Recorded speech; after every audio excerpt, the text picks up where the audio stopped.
All right, Blues, welcome back to We Asked You Answered, the strand that gives a voice to City fans. Now, some Blues have been complaining about our recent transfer activity, but we wanted to put things into perspective and remind you of the utter drivel that we've signed in the past. So here are your top 5 worst ever City signings. In at number 5 with 4% of the vote is Queenie. Now, he was certainly no Messi, but the reason he gets on this list is the atrocious £500,000 that we paid to Portsmouth and exchanged Paul Walsh, one of our best players. That's like exchanging the Mona Lisa for a drawing of a cock and balls on a toilet wall. What were we thinking?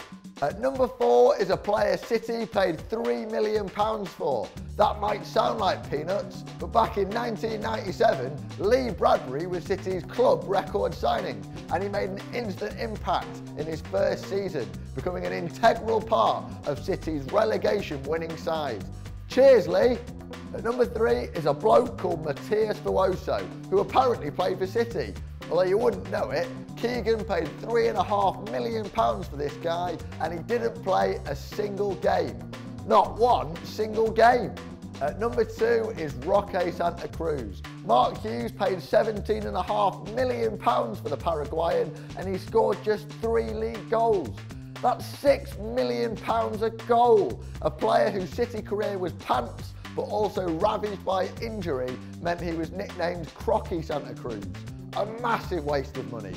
At number 1 is a player who, despite being City's worst ever signing, still remains something of a cult hero.